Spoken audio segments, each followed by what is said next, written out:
these things. Once again, I didn't go into a lot of the details on how you can do them. But if you've ever heard of YouTube, this is a new thing. It's like 10 years old.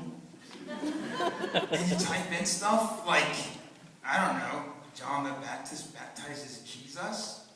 Hit enter or click go. And you're like a million videos of John the Baptist baptizing Jesus. Now, I have a strict rule that I tell my staff. Watch it all the way through. Watch it all the way through. And, we kind of made a joke about it. And I got kind of serious with everybody. I said, there are disgusting people out there that do disgusting things. And they see children, because of their vulnerability, as a great opportunity. So, as much fun as I like to have, as silly as I like to be, and I do like to use videos that are out there, or maybe on YouTube or different things like that, you've got to be careful. You've got to make sure, first of all, that it lines up with the apostles' doctrine. So if you're showing a video from a Baptist church, that's great. But if it starts talking about accepting Jesus as your personal Savior, you should probably not do that video. That's right. There's different things you've got to do. So, but there are ways to do this where you can take these videos and say, I don't have internet access at my church. I don't have internet access. How can I do that? You don't need it. If you want to find out how you can get it without internet access at your church, and different things like this, I want to encourage you again. Please, it's actually, you put Generation John? Wow, that's not right. It's like, no, it's just Generation J. My pastor's been saying for years it stands for John. It's Jesus. Just in case you're wondering, the J is for Jesus, not John. But it's Generation J on Facebook, on YouTube, and my email address is correct, johnallenwilson@yahoo.com. Please send me an email. Tell me who you are. Like, hey, I saw you at the conference, kind of thing, so I don't delete it. Send you to the spam folder. I hate to do spam for you guys, but I will. But I'm going to end on a really serious note here, in case I kind of got serious there anyways. But this was touched on. And we touched on a lot of things. We repeated a lot of things over and over again. But that's what you do. When you're like-minded, when you're ministering about something like this, hopefully you do overlap.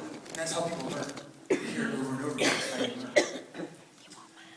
This is the only opportunity these children will get for that Wednesday night class.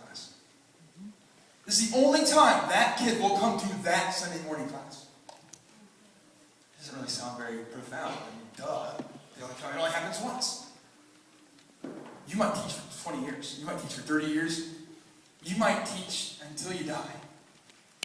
But for that kid, that morning or that evening, that's the only time that night's going to happen for them.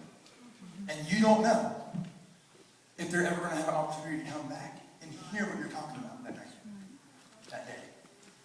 So I want to challenge you guys that in being creative, in doing all these things we talked about this week, just remember, everything you do is permanent. There are no do-overs. There really aren't any do-overs in life. You can get second chances. You can't really do it again. And so you should feel a little bit of heaviness. When you go into that class, as amped up as you might get, and I was pretty excited back there going, are you ready? And I get pretty pumped about stuff. But when the rubber meets the road, I realize, and hopefully you guys will realize, that these children depend on us so much as leaders. And we cannot fail them. We can't take a week off. We can't just say, you know what? I didn't really have time to plan, so we're just going to have a game night. And I'm all for games. But if your games are musical chairs, or heads up, 7-Up, maybe you should play Old Testament, New Testament. Maybe, I know this is going to shock some people, sword drills. I know they did it back in the 80s.